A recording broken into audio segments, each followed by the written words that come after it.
दादी दादी, आज स्कूल में हमें आजादी के बारे में बताया गया। क्या आप भी आजादी की लड़ाई में थी? बिटिया, आज जो तुम खुली हवा में सांस ले रही हो ना, ये उन देशभक्तों के बलिदान का ही देन है।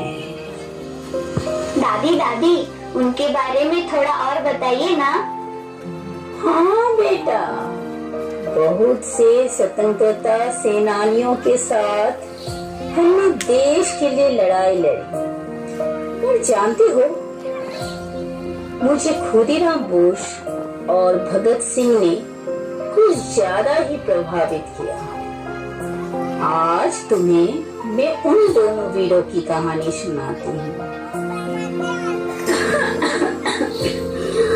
सन 1928 में ब्रिटिश पुलिस अफसर जॉन सैंडर्स की हत्या के आरोप में भगत सिंह, सुखदेव और राजगुरु को मौत की सजा सुनाई गई।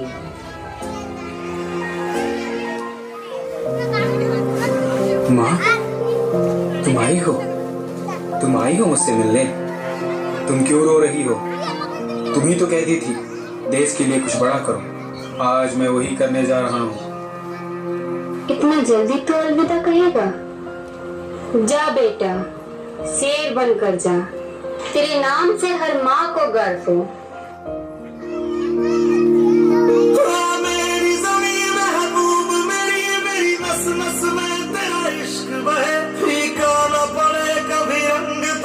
जिस्मों से निकल के खून कहे है दिल की आरज़ू।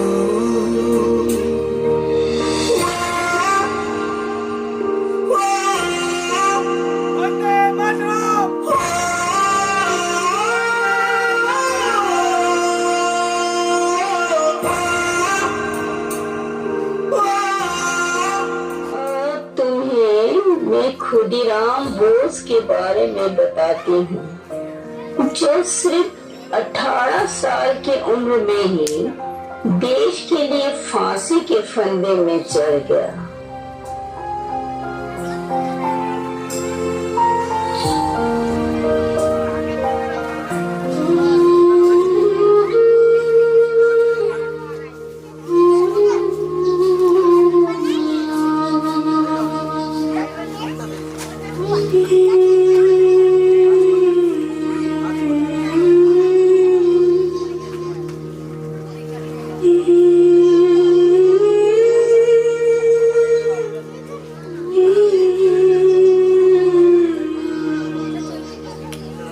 খোকা, ওই খোকা, তুই কোথায় যাচ্ছিস বাবা?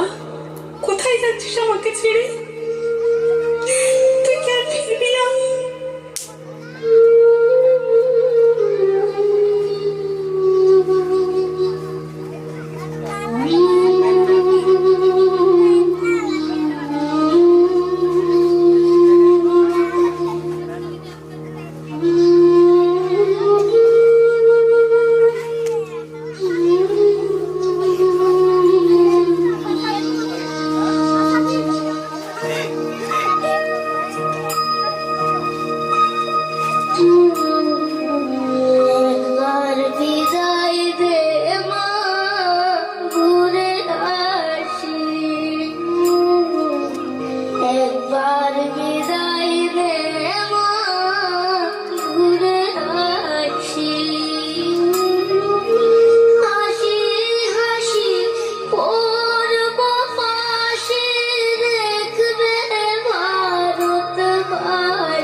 ভুলে গেছিল সে। তার জন্য কত যত্নে ভাত বেড়ে রাখা। মা সেই কখন থেকে বারান্দায় বসে, জম্মু থেকে তেহরান, বাসরা থেকে ঢাকা, সে শুধু স্বাধীনভাবে বলেছিল কথা। নেমেছিল অন্ধকারে একা মোমবাতি হাতে। সময়ের সাফল্য না তারই বিফলতা। ভাত ঠান্ডা হয়ে আসে বোঝাতে বোঝাতে। একটু পরে মার কাছে বুকে হেঁটে যাবে ভূমিখণ্ড জোর করে তৈরি মৃতদেহ। মাকে কোন গ্রন্থ ছুঁয়ে বিশ্বাস করাবো? মার ধর্ম ভালোবাসা, মার ধর্ম স্নেহ। সভ্যতার অভিমানে খামতি শুধু এই, মায়ের কান্নার কোনো প্রতিশব্দ নেই। মায়ের কান্নার কোনো প্রতিশব্দ নেই।